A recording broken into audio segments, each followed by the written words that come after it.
All right, we're going to get started today. Hello, everyone. Welcome to another webinar hosted by Seek Thermal and Andy Starnes of Insight Fire Training.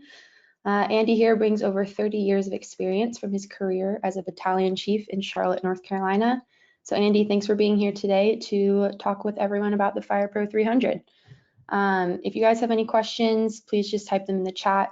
We'll do our best to answer them in a timely manner throughout this webinar. And with that being said, Andy, take it away. Thank you, Jordan. So we're going to get started. Just an overview. If you weren't aware, Seek Thermal was kind enough to allow Insight Fire Training, myself, to work with them on the design and testing and collaboration of this product.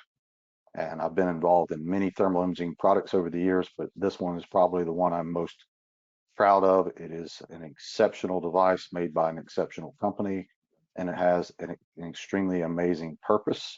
And we're going to talk about that purpose today and hopefully answer some of the questions that many of you may have about this device. And here we go. By the way, some of these photos are from my good friend Michael Rauch from overseas. He's an amazing photographer. And JB Photo, who's one of my lead instructors, who takes a lot of amazing photos. So let's talk about the term situational awareness. Many of you have heard that before. Dr. Gassaway is the expert on that. As far as thermal imaging goes, Scott Safety introduced that term when the Scott site was introduced in 2016. They put it out there saying that these devices were intended to prevent disorientation, but also maintain orientation or situational awareness. Basically, know where you're at, what's going on. It wasn't designed to replace a decision-making camera. It was designed to help prevent firefighter disorientation. If you want more information on that, there's a great study and a great book on it. First, you can start with the free version, the U.S. Firefighter Disorientation Study, written by William Mora. It defines firefighter disorientation as the loss of direction due to the lack of vision in a structure fire, which is where firefighters operate, in low to zero visibility all the time. The problem is firefighters continue to become lost, disoriented, and surprised by changing conditions each year, which is my mission to help fix that and give firefighters their tactical advantage back so they can do their job faster, smarter, safer, and get to the objective, which is whether it's extinguishing the fire, saving victims, or both. Thanks to Seek Thermal, they've made a variety of products that you may be interested in. Today's focus is going to be on the FirePRO 300. The QR codes at the bottom of each one of these devices shows you a already pre-existing webinar. This webinar will be placed on YouTube and on Seek Thermal's channel, which will be an updated version for the FirePRO 300. Each year we do a webinar and we update them with content and more information and data you may not be aware of. So please check out those channels and subscribe to them. The two types of cameras that firefighters should be aware of are situational awareness and decision making. The ones we're referring to today are FirePRO 300. They also make a 200, but we're going to focus on the 300 today and how that will benefit you, the individual firefighter. I want you to consider that for a minute, that out of 1.1 million firefighters in the United States today, the majority of those firefighters are combination or volunteer, 900,000 of them. Those individuals are often working with limited, reduced staffing, or single person environments. And a lot of them reach out to us on a regular basis because of cost. They want a thermal imaging camera. Due to their own personal budget or the department's restricted budget, they cannot afford to purchase a decision-making camera. So they start looking at the situational awareness cameras and they ask questions about them. These devices that I have pictured here for you, there's also a webinar that explains it in the center, gives you two categories of those devices. The ones on the left are 9 hertz or slower refresh rate. I have to stress that refresh rate has to do with the refresh rate of the image, not the gain change. A lot of people get that confused and don't understand why many cameras who claim a faster refresh rate are actually slower than a Seek camera, which is 25 hertz, which actually outperforms many 60 hertz cameras. The ones on the right-hand side are 16 to 30 hertz refresh rate. Per NFPA, if you're going to buy a thermal imaging camera and you read 1801, which is now part of the 1930 standard, says that the frame rate or refresh rate shall be no slower than 25 hertz, which is close to what the human eye sees. That is what Seek's products operate at. And they operate faster because each pixel does that pixel by pixel instead of a percentage requirement like many other cameras. In other words, it's an automatic transmission. Each pixel switches between high and low gain automatically, whereas every other camera on the market has to have a required percentage of pixels to hit that temperature, then it switches. So you have to ask yourself, which one is faster, a manual transmission or an automatic? And that's what you need in an IDLH environment, is an automatic transmission. Why are these devices needed? It's quite simple. Despite all our improvements, despite all the technology, despite all the data and training that's out there, the NIOSH line of duty death reports and line of duty injury reports consistently report the same factors that can be categorized into two areas. Firefighters were unaware of changing conditions. You hear it all the time. We cannot find the fire encountering high heat conditions. That should make the hair on the back of your neck stand up if you're an incident commander. Firefighters became lost, trapped, or disoriented. And if you look at line of duty injuries, not deaths, over 18% of them were due to firefighters becoming lost, caught, trapped, or disoriented. And 64%, ladies and gentlemen, of America is protected by volunteer combination departments that often struggle with staffing and funding. I know career departments that are struggling with staffing right now, can't get people to come to work. But our combination or volunteer departments are the lifeblood of America. They're not funded, they're not supported well, and they don't have the equipment. And this device can help them do their job and get them home to their families for less than the cost of a cell phone. So if they risk their life every day, shouldn't they have a force multiplier and a secondary means of orientation if needed? So support your local volunteer fire departments, find out what their needs are. In many cases, a lot of the citizens in their community have provided funding or support to these departments so they can make these purchases. You never know until you ask them. Here's some things you may want to consider that happens to firefighters on a regular basis.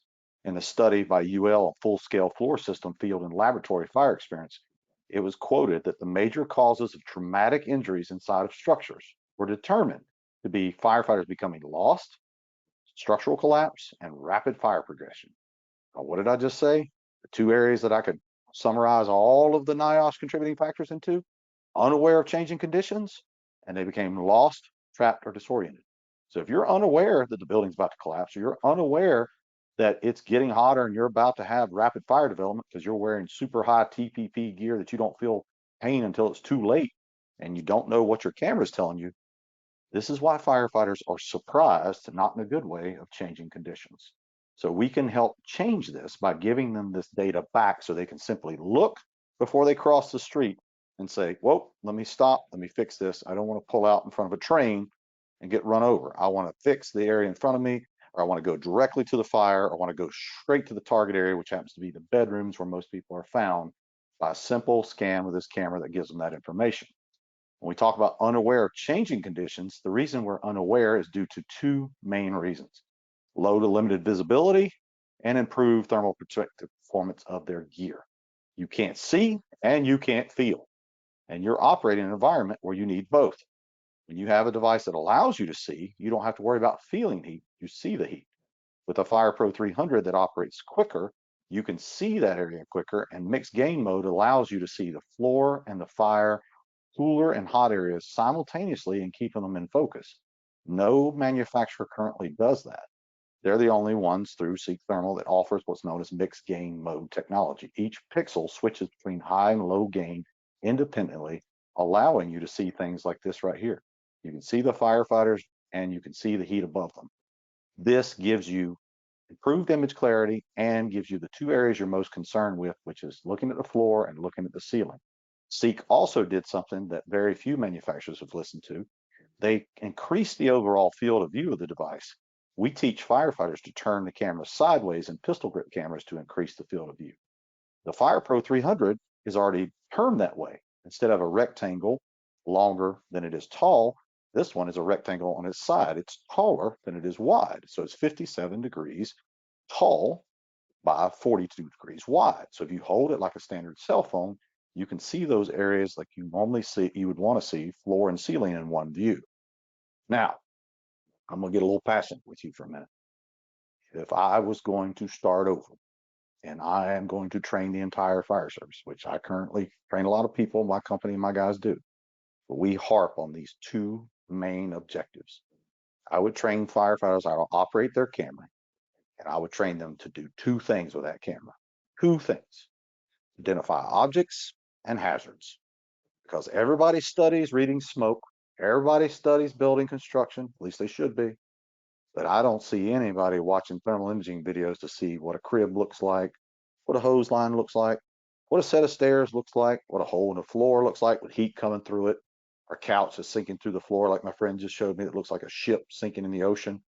What it looks like when you have a basement fire through an exterior view of a camera when you're doing your size up, what heat looks like behind a window, what stair railings look like. Let's get in more personal. You're lost and disoriented. You're trying to find your way out. You're looking down at the floor trying to pick up detail, and you don't know what certain things like, I don't know, a panic bar. A panic bar or push bar on a commercial building is metal. Metal stands out on a camera because of emissivity, so you can see it's 30 inches off the floor. I could look at drop ceiling tiles and follow them. They're in a pattern. Go to the corners and look in any of those areas. I'm going to find windows and doors within close proximity of those. I could look for vents like floor registers or ones in the ceiling because they're typically located above or below a window. Those are egress points. I could learn what door casings look like. And then when I look at hose lines, you hear this all the time. We train to do smooth bump bump to the pump. Well, let me take you overseas to Europe and you smooth bump bump on a Storts connection. You're going to come up to it and feel it and go, now which way? How about I look with the camera? And I can do a lot of things with that as far as hose line management. We do hose line management in parking lots with the date with the lights on. What if your line's all kinked up and you're in zero visibility? You can look back and see where it's kinked up. You can deploy that line. You can fix those kinks so the nozzle can move forward. You can also see where the line is, regain orientation if you searched off the line, which that's what everybody does is get off the line and search. Or if you're trying to find your way back, you can follow that line either to your crew or back to the firefighters or back outside. And another concept that's important when we talk about hazard identification is identifying convection currents too. So we can identify where the fire is and where it's going. So let's give you some examples of those. Here are three pictures I want you to look at. One is a looking up at the ceiling through the attic space. We've already pulled the sheetrock down and we have this weird squiggly line falling down in survey mode in the FirePRO 300. That weird squiggly line used to be flex ductwork. And when it melts, all those wires come down and tangle up around firefighters. And in survey mode, I can see colorization early, so I can see where my overhaul still needs to be done in this case. As far as objects, this is what a set of stairs looks like. It's very important to know what they look like. And the railings. As far as other objects, that long, dark, skinny object there is a hose line. So those are the way that that particular device displays that object in that environment. It is critical for you as a firefighter to learn what objects and hazards look like in cold environments, warm environments, and hot environments. And why do I say that? Because based on the background temperature, the object or the environment may change the way it looks. I can take a firefighter who looks white hot outside in their turnout gear and put them in a burning building, they go dark. You may have heard that called thermal inversion. Basically, it's the background temperature is dictating what that person's going to look like because the biggest area of energy is going to get the most attention. So if it's super hot, the firefighter looks cold, but when he goes outside, he or she now looks white hot. So make sure you understand what these things look like through the eyes of your camera, not someone else's camera, not another brand. That is a big mistake that they do in training. We need some cameras for training. Well, what kind do you want? Oh, it doesn't matter. They're all the same. That couldn't be any further from the truth. NFPA set some pretty cool guidelines for camera manufacturers, but they still give them a lot of leeway on how these cameras perform and how the image is actually displayed. If we look at hazard identification, this is really good visibility with a FirePRO 300, where we took this picture recently in Wentzville, Missouri, and you can see, actually this one's in Poland, I'm sorry. You can see in Poland, behind the firefighters, there's a lot of heat behind. And that helps you to look for things like changing thermal conditions that you may be unaware of, which way the fire is. You may have more than one fire. But due to our gear and the noise and the darkness and everything we have, quick look with this device can give you valuable information to help you mitigate those scenes and those circumstances quickly. And we're not advocating that you stare at a camera and become a filmmaker. We are advocating you carry this device, use it as you come to each threshold or each entry point to another room to simply see what you can't see so you can fix what may hurt you, harm you, or what you may miss. More importantly, like victims in the floor or victims in a crib. When you want to go straight to the target, absolutely. Here's another example of hazard identification. This is why firefighters need to use thermal imaging cameras in training and in actual firefighting efforts because they don't realize how much energy is hitting them. These firefighters are doing a fire attack demonstration. Does it look like they're flowing water? No, they are taking a beating. Thermal insult is pretty intense here. Watch it again. Even the gentleman at the door is absorbing heat. How much more is the person halfway down the hallway who has a nozzle that is closed during fire attack? The purpose of fire attack is to attack the fire, not to keep the nozzle closed, ladies and gentlemen. If that looks like that when you are moving down a hallway, as my friend recently told me, he said, I'm going to see them get spit out that opening pretty quickly because they're not going to be able to take that. And there could be very bad results, worse than spitting them out if you're not careful. That is high velocity convection currents hitting those firefighters. We need to cool that environment and use this camera to see if our suppression efforts are being effective or ineffective. One of the other reasons that this camera is extremely important or should be to every firefighter is your own personal safety. I hear this all the time. It's for them, it's for them, it's for them. Well, ladies and gentlemen, it's been for them since day one. It was for them the day that the good Lord put you on this earth to help people. But unfortunately, if you don't take care of you, there is no them to go help. And if you get jammed up in a bad spot and now you're a down firefighter and the whole mission changes because they have to come rescue you, and it can take over 12 firefighters to rescue one when the average fire department's putting less than 10 on a scene, it's important to have a device that can help you if you got lost. And Project Mayday showed that up to 35% of all Maydays were resolved by self-rescue. Now, let's see if we train every firefighter how to identify objects and hazards and regain orientation. Give them this device. Could they up that number and say, hey, I called a Mayday, but I quickly realized where I was and got out 50% of the time? Well, a study done in 2010, think about how long ago that was, with thermal imaging cameras with Boston, FDNY, and Chicago 15 years ago, showed if firefighters were equipped with a TIC, they were able to find their way to an egress point 100% of the time. Now, that was with training, and that was with a camera. Ask yourself, how many of you have had more than 1 hour of training, and in that hour, did you actually go in a fire? Or did you just turn on the gas stove? Because that's not sufficient. So if you are also trapped due to collapse or can't get up or can't move, you may be able to use the device to relay more information to the rapid intervention team or to command of where you are, identify objects around you and conditions. A trapped firefighter can use that TIC to assist locating small objects that may become entangled in. And another benefit that no one ever talks about with Seek Thermal products is every camera on the market has a focal range of 1 meter to infinity, which means it focuses on an object at least 3 feet away and supposedly up to infinity. Well, Hubble telescope doesn't even see to infinity. So what I want you to think about though is if every camera requires 3 feet of distance or 1 meter between you and the target to focus on it, if you're trying to work on a downed firefighter or see what's right in front of you, a foot in front of you, you can't do that with a standard camera. A Seek thermal camera is focused in at 12 inches. 1 foot in front of you, you could look at an object, you could work on a downed firefighter, you could separate coax cable from the regulator line, you could figure out what's wrong with it, you could find their belt buckle or connect it, you could package them, you could find their UAC or EBSS connection, you could grab their regulator quickly. And that camera weighs 325 grams. It's not big and bulky. So it's a very, very valuable safety device for firefighters. This is one of the many reasons this device is powerful, valuable, and should be on every firefighter. Because ask yourself, who is watching you? Who is watching out for you? It's my daughter when she's much younger and me without facial hair. Who's watching out for you? Out of 1.2 million firefighters, 27,187 fire departments, 52,054 fire stations in the country, currently around 800,000 of them are volunteer or paid. You add some other numbers in there, it pushes them up about 900,000. You got 1.1 million or 1.2 million, depending on which study you look at. That means the majority of these ladies and gentlemen that are risking their lives are doing it for free or very little money. And then they're buying their own equipment, buying their own helmet, their own halogen.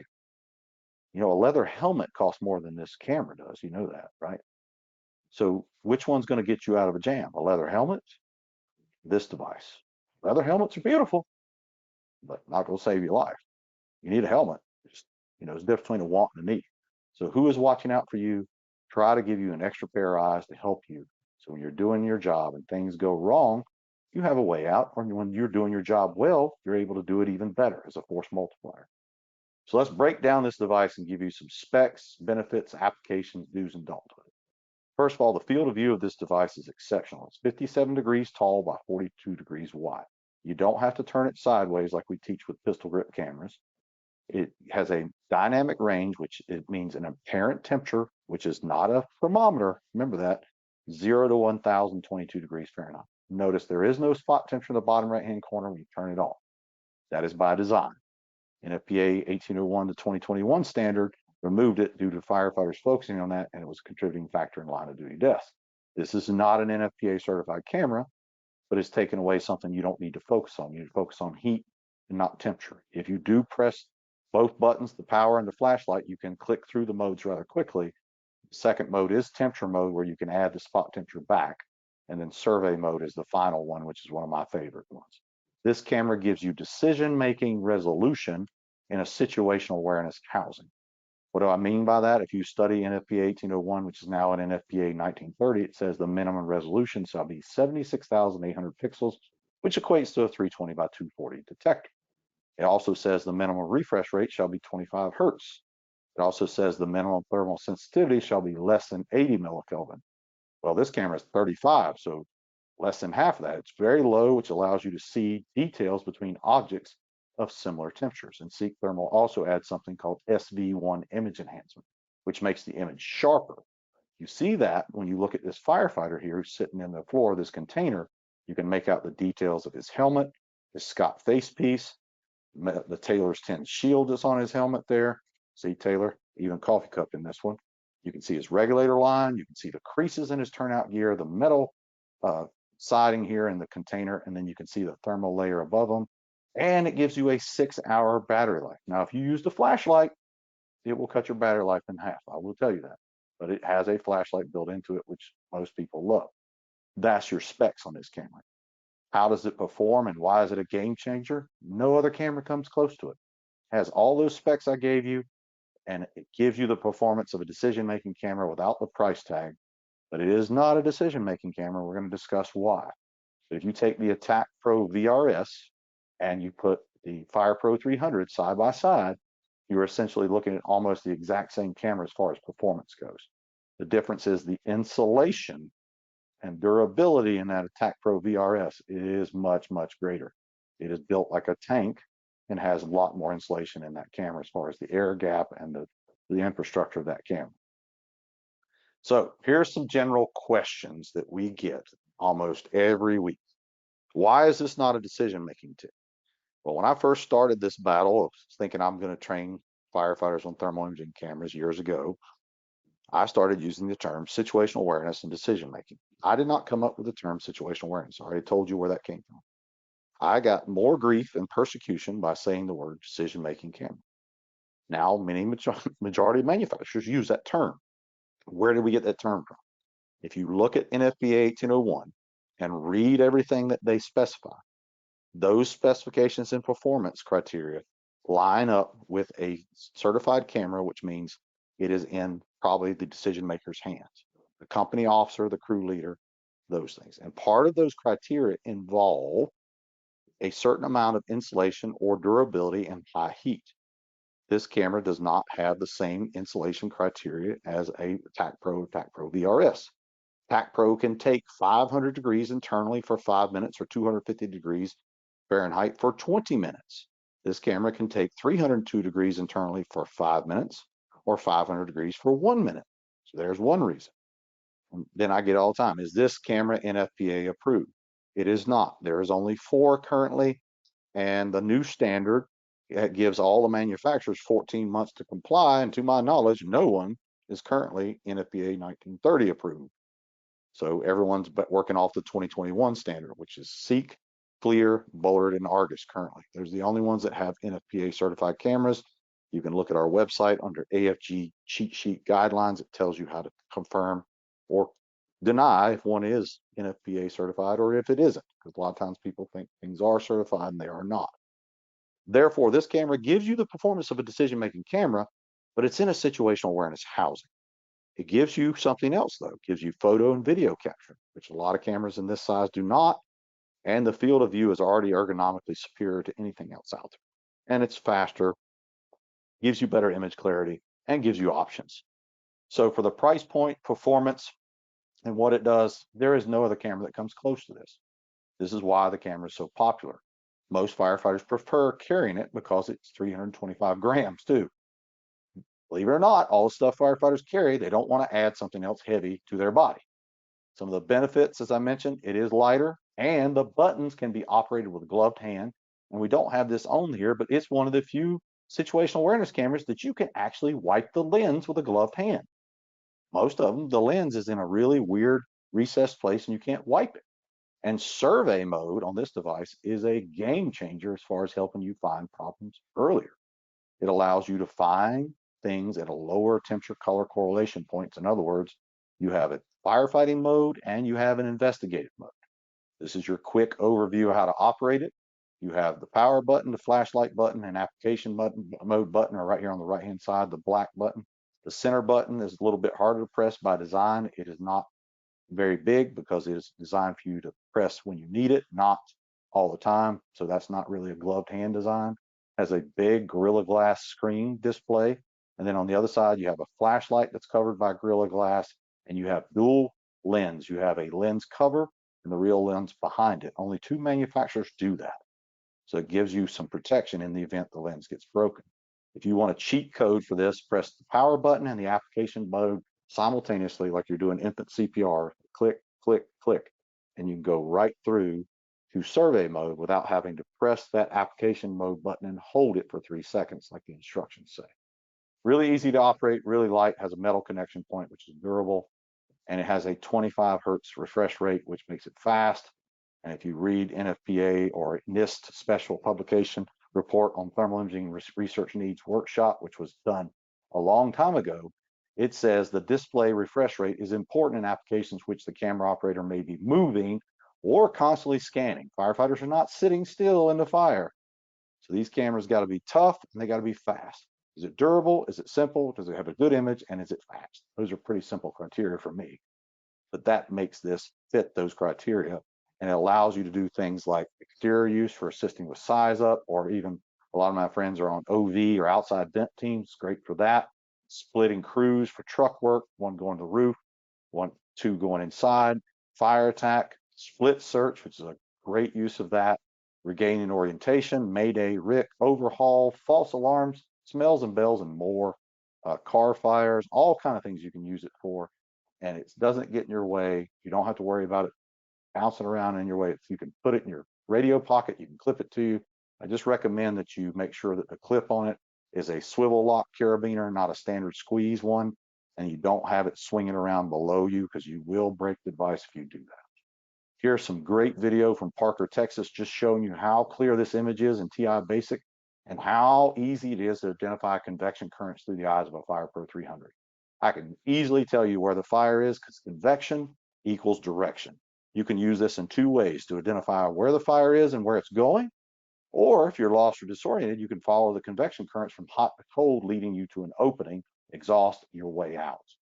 So keep those concepts in mind that convection equals direction. And look how the camera doesn't lag or delay as you move forward and look into this fire environment. See our buddy kind of hanging out, chilling behind the door, staying cool. Good place to be, not in the fire room. And see how the floor, the image is balanced out where you can see the floor and still see the fire conditions.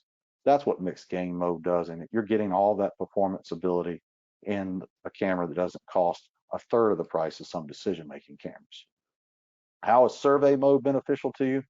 It is what we call investigative modes. You use them in size up. You can use them when you're remote from the fire in low heat scenarios, overhaul applications, and many, many more. As a friend of mine, Mike Chapman, used to say, it's useful early or late in the fire incident.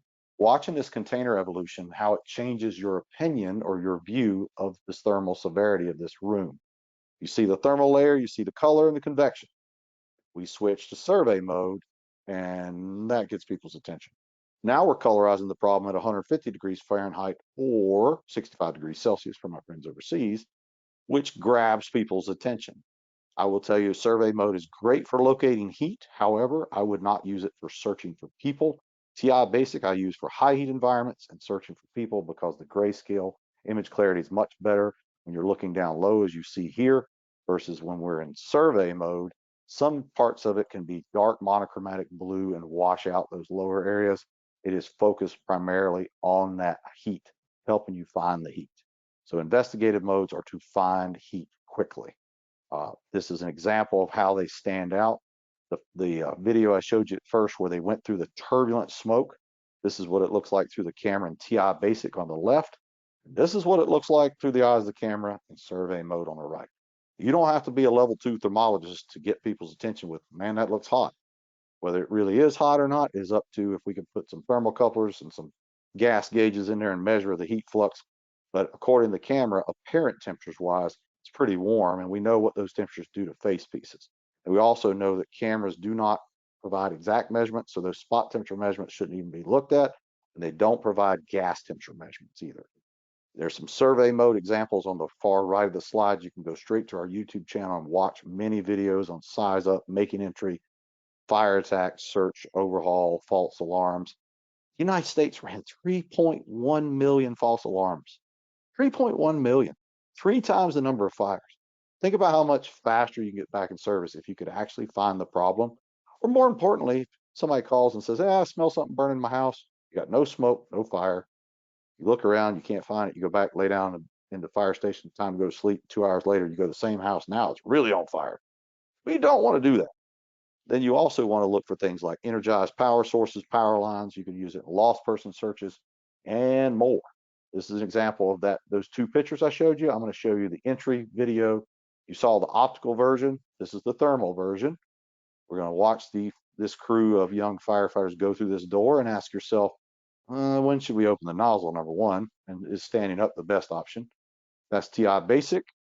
And we're going to switch it to survey mode. See where their face is? And we wonder why we have problems. People never look at the fire as it truly is. It's hot, ladies and gentlemen. It's designed to be that way. This is a great example I took when I was on the job of overhaul using survey mode. This is post knockdown, and we're seeing all the areas left in this 2-story structure. This is the great room that are highlighted in yellow. If you notice above me, there are gaps there. That's the insulation has got broken gaps there, and you can see the heat through the insulation gaps. That doesn't mean those darker areas are necessarily cold because there's insulation up there. If you're dealing with cellulose insulation, it can hide heat signatures from you. Remember, this is not X-ray vision. It can hide things from you. And as we move up the stairs, you can see more. But even from looking out from the outside here, that's a view of the second floor window, and you can see heat in the attic. You can see the truss system. You can see a lot before you even make entry. Like, yeah, we got work to do up there. So using survey mode can be very beneficial for you to ensure that superheated areas are not missed. This is another great video of not a fun subject, doing overhaul in an old house. It's lath and plaster. You boys and girls who like CrossFit, here's your shoulder workout right here. This is some work right here. Oh my, that's a lot. Call a second alarm. Why? Because we need some help up in here. You're going to pull all that down and you're going to have to soak it, soak it, soak it. It's so funny that firefighters won't open a nozzle during fire attack, but during overhaul, they'll dump 3,000 gallons in a building like this because they're scared to death of coming back for rekindle. Don't have that problem. Put more water during fire attack, find the hot spots during overhaul, check it, come back, check it later, and make sure you got it. Use your training and your technology to help you with that. And this helps you do that because it shows color at a lower temperature point, pixel by pixel, faster than any other camera on the market. It allows you to get that situational awareness back so you can make better decisions for the fire, during the fire, and after the fire. That's what its purpose is. So many of you are really into the word search, which I am thankful for. I have a family and I travel a lot. I hope that if something ever happened, God forbid, to my house, that a dedicated jam up crew of firefighters show up to my house. And I hope that they're not just skilled. I hope they're skilled and educated. Because this picture on the right is a set of stairs. Picture on the left is the same set of stairs. You run up that set of stairs and grab my daughter and bring her back down that stairs, you just killed her. Think about that. What's up there? What are you dragging them through? This is a good example of why vent enter search is a very, very valid tactic. People yell about it and scream about it on Facebook. Which one's faster, ladies and gentlemen? To go through a window while the door is closed, or close the door and bring the victim back out, away from the threat, away from the heat and gases, or drag them back through all that superheated area, plus all those toxic gases down the chimney. VES right here would be the best option for someone trapped upstairs, especially if they've done what we've told them to do with our public message we preach, which is close before you doze. So survey mode can help you with your decision making. You're doing fire attack, you look upstairs and see that, you're like, engine such and such command, recommend vendor search on the second floor while we're knocking the fire downstairs. Because there's high heat up there and you don't want them to take them through it. This kind of situational awareness is extremely valuable, and the option of having an investigative color palette, such as survey mode. You can see this side by side during overhaul. You can try to figure out which shade of gray is hottest, and these two little yellow spots in the picture on the left, or you can see these areas here are highlighted, which means you need to pull that stuff back and look behind it because it can have things hiding heat, such as insulation, wood, and debris that it can't see through. So survey mode can be very, very beneficial for a lot of reasons, not just fire attack, not just search, overhaul, but just helping you do your job. So use these application modes as you need them in the proper context. And a lot of my instructors also get kind of concerned when I preach survey mode, survey mode. Listen, I was all about colorization in my earlier years of teaching, trying to get them to see color. But here's my simple rule. Use the color palette that works best for you. Use it to the best of your abilities. Know when it shows color, when it doesn't. And if it is designed for low temperatures like survey mode is, and you come in and you look to your left or right and 50% of your screen goes red, then you don't need survey mode anymore. All you have to do on these cameras is tap the green button. It'll go right back to TI basic, standard firefighting mode, and you'll be able to see. So if you will start your operations in an investigative mode, such as survey mode, you'll be able to find the problem faster. And if you encounter high heat, you just have to tap that green button one time and you're back to business without toggling, without pressing and holding. Just tap it and move on. Okay. Here's an example of a personal size up container system in Monroe, North Carolina. We look at it at the beginning. This is in TI Basic, and then it switches to survey. I want you to see how much heat is on that in the container, and how the thermal layer rises as we get further away. One of the things we teach in our classes is you can identify the thermal layer as it gets lower pointing towards the fire. Look at the top of the door here before we open it. You have yellow, and then you have convection currents escaping around the sides of the door frame. What do you think's behind the door? It's pretty warm down that hallway. Wouldn't hurt us if we have all our gear on and doing what's right, staying low, but that could easily injure or kill an unprotected civilian. Whereas the average camera is going to show that as gray and white with fast moving convection. And firefighters don't respond a lot of times unless they see color. My problem with that is the absence of color is not the absence of heat, but I'm trying to give them ways to do it simpler, faster, and get their attention. And this is just one example. Other things you can do for exterior use, VES, like I mentioned, great way to do that. Plus, it's a small device; it's not in your way if you're going through single person VES or two person VES. Forcible entry, like we just scanned the door. Line placement. Where's the hottest part of the structure and the coldest part of the structure? Just got a testimonial from a firefighter in Arkansas that shared how they immediately knew where the fire was, took the water can right to it, knocked it out. Ventilation, whether it's outside vent or vertical vent. We can look for those areas of what we call thermal bridging, where heat transfer is coming through the building. By the way, thermal bridging is nothing more than a fancy word for conduction. So the areas of weakness in the structure that allows heat to transfer from the interior to the exterior, giving you an idea where it is. Because we have independently operating firefighters, ladies and gentlemen. America doesn't want to hear this, but you have a strong likelihood if you live in a neighborhood with a volunteer fire department that one person may show up at your fire by themselves. You want that one person to show up and guess where your fire is, guess where your bedrooms are, where your kids may be trapped? Why don't we give them this tool and let them have that information so they can go right to the problem, right to the person, and make a difference that could equate between you seeing your family again or not seeing your family again. This is not a cost issue. This is a priority issue. I have this discussion with fire departments around the nation each week. Do you know the number one reason fire departments do not buy or train on thermal imaging? Well, we just don't have the money right now. Same fire departments will spend thousands, thousands of dollars on things like recliners, very big TVs, or motivational speakers. Nothing against motivational speakers, but motivation's like bathing. We recommend you do it daily. And if you're going to charge me 10 grand a day to talk, that's going to be a really expensive bath. So I need something that's going to help me do my job and get home to my family. I love a motivational speech, but I can't waste my entire training budget on it. You need your training budget to be spent on buying equipment and getting people in to train you on things like extrication, rope rescue, and all those things in thermal imaging to help you. And a device like this is not going to break your bank. When you're doing search, whether you're one person or two person, look how fast this is, look how clear this is as far as giving them the information they need. This was taken at the last Firehouse Expo in Columbus. We had the privilege of doing that. Peter Matthews has always been good to us. You can see him following the hose line, getting straight to the edge here towards that door.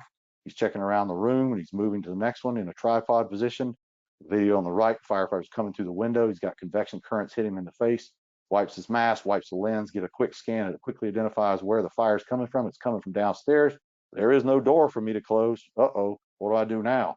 I better hurry up and get over here and search his bed and get out. And that's what he does. There's not always going to be a door, but he figured that out really quickly. It was a bonus room above the fire. So this is how this device can actually help you. For fire attack, a lot of times you've heard the concept of a sniper and a spotter. We're actually giving them their eyes back, as my instructor Thomas Anderson says, so they can use it to guide their stream, to ensure their suppression efforts are being effective and superheated areas are not being missed. That's a big one. We're taught not to crawl past fire. Unfortunately, many of us crawl past heat, or where the nozzles close and heat is passing us and absorbing into our gear and hitting people, their property, and you. So before we flow, we might want to know. Simply look. As my instructor John Lightly says, stay low, show, and flow. I'm staying low, see the problem, and I start flowing towards the problem. Doesn't matter which nozzle you choose. I don't care about your hose choice. I care whether it's charged, pumped properly, and nozzles fully open and flowing water in the right direction. And a simple look can see where the problem is and see if you're being effective. This is an example of using a camera, but they're not flowing water. So is this effective suppression? No. We crawled through the flow path to get next to the fire room and took a beating to melt our borks and our helmets. Did we stop this fire? No. How much energy did they absorb? A ton. They stayed low. They survived it. The old saying, well, nobody got hurt and the fire went out. In this case, the fire didn't even go out yet. That thing is rated for gallons per minute. Let's actually keep it open a minute and see what happens. So you can monitor the effects through this device and see what's being effective. Am I going the right way? Am I flowing water in the right way? Am I getting it in the doorway? Am I sealing off that opening? Am I being effective? What's wrong with checking that? Nothing. And here's a big one. NFPA 1408, which has changed to 1400, is the thermal imaging training standard. And out of the 23 topics it talks about, one of which is rehabilitation or monitoring crews. It talks about heat stress. Ask yourself, is this gentleman enduring some heat stress? TI basic, survey mode. Is that a lot of energy in his gear? And if he's a live fire instructor and he comes out looking like that and says, yeah, I can do one more run, you go, no, you can't. You go over here, you take your gear off, you sit down, you cool off. No matter how tough they are, or how good they feel, your gear is saturated. A couple more minutes of that, you're not going to feel good. And neither is that face piece, which is very weak. By the way, the face piece standard overseas is actually weaker than ours here in the US. So this is an overseas photo, so you definitely need to come out and let that gear and face piece cool off. And some of these smaller cameras can't overheat quite quickly, so you might need to come out for that too. We talk about vehicle fires. You can walk up this fire post knockdown and see what's left. We go to survey mode, and that allows us to see areas that we would have missed in TI basic. You can see a couple of hot spots on the hood, some areas inside the engine compartment, and we can scan and look around and see this. And when you flow water, the water is making a cooling effect, as it should. You'll see dark areas where that water is efficiently cooled. This is very effective too on EV fires because EVs will produce nasty conditions and you need to see where that fire is coming from to try to get water directly, or an agent, not preferably water, directly into that fuel cell. Because if you're just surface cooling, it's going to be a long day. So you can see the areas here that need to be continuously cooled so we can finish this off. And let's talk about overhaul. Fire's out. Is it? We're walking up to this building. This particular example, they had an exterior fire on the back of a grocery store. In survey mode, we can see we still have a lot of hot spots here. Look at that block wall. When we go to TI Basic, ask yourself if you would miss this. Look at the wall. Now look at the wall. You gonna tell me which shade of gray is hottest? I'm not. I'm not that good. Never have been. I like things that help me do my job easier. So survey mode is going to show me areas that I need to check out. As my friend and mentor, Chief Mitchum, always said, when in doubt, check it out. I like that phrase. That's why I quote him. This is a side-by-side photo asking a simple question. Which one gets your attention? And this is a 2-second scan telling, okay, I need to cool that wall. I need to check behind that wall. I need to check where that light ballast is to make sure there's no heat transferring through the building. Make sure this is exterior heating only, not interior to exterior. I got to go check it out. I got to do my job. But the camera just gave me an indicator of where I need to work. And this is I already showed y'all that. My apologies. That's that overhaul video. But I wanted to show you one other thing to fast forward here to the end. Right here at the top, you can see heat breaking through, because I didn't do that in the last one. You can see it breaking through where those connection points are. One of the things I was talking about earlier that we can show right here is the gaps in the insulation. So we can see the heat between the gaps here, but those areas that are still insulated, we cannot see through that. So that's a good example of noticing, yeah, I do see heat here, but does that mean there's not heat in between those? The insulation's hiding it. You need to go check that out. This is a picture from my good friend Mike Daly, who shared this with me. The homeowner reported an odor of something burning, but did not see smoke or flames. The initial company was unable to locate anything. He used his FirePRO 300 in survey mode, and it showed this non-uniform white spot right here on the wall, which was hot. The breaker for the outlet in this incident did not trip, and the wiring to the outlet melted and started to heat the stud to the point where there was significant heat pattern in survey mode. They opened this up and had a very big problem in the wall. What would have happened if they had read the spot temperature in this case and said, oh, it's 78 degrees, we're good, and went back to the station and took a nap or had dinner or did whatever they normally do? They'd have come back and it would have been a lot worse, potentially fatal. So using your device as a force multiplier to see the things you can't see, keep in mind your eye sees less than 1% of all light. This camera is seeing 7 to 14 microns, which is over 7 times what the eye can see. It's important to have something that aids you in doing your job, and there's no shame in using that. Every occupation that works in darkness, hazardous environments where they can't see, they use some type of technological aid to help them do their job. Their skills is what gets the job done. The device helps them see the problem. You can also use this for ARF, electrical components that are overheated, overhaul, odors of electrical, and more. When I was stationed at the airport, this is a picture of the airplane and the engine. And if you look back here at the wheels, we can see some heat coming from the wheels. One of the things I always frustrated me about ARF was they wanted us to point at the brakes and give them a temperature reading and give it to the pilot. Well, knowing what I know about brakes, being shiny and metal, and then using a camera that's not designed to give an exact measurements, I always felt completely wrong about doing that. That's what they wanted, and it was incorrect. But you use a laser thermometer and point at it, you have to stand directly in line with the brakes, which is a no-no in ARF. And you had to stand very close to use that laser thermometer. So neither one of these was the best option. I'm still waiting on them to come up with a better way to measure brake temperatures than us pointing at something at it that is not a thermometer. So this gives you an idea of where the heat's coming from the engine, and you can see the infrastructure or the skeleton of the airplane, metal supports. If you take an ARF class, they talk about knowing where to cut. You can see that through the actual plane skin here itself, as long as the plane is operating. If the plane is not operating, it's not air conditioner or heating, it'll be very hard to see this. So those are just a couple examples of how you can use this device. And if you, ladies and gentlemen, are going to be kind enough to come to FDIC this year, we hope you'll be there.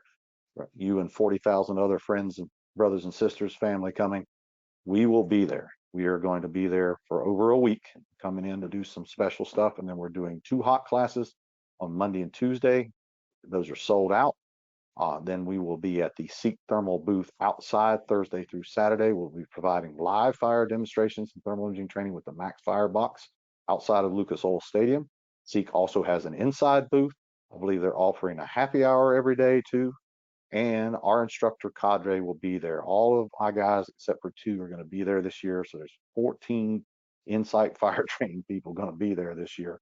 So there's a high likelihood you'll see an Insight fire training t-shirt or hat, someone walking around. If you do see us, please stop and talk to us, ask us questions. We'd love to help you.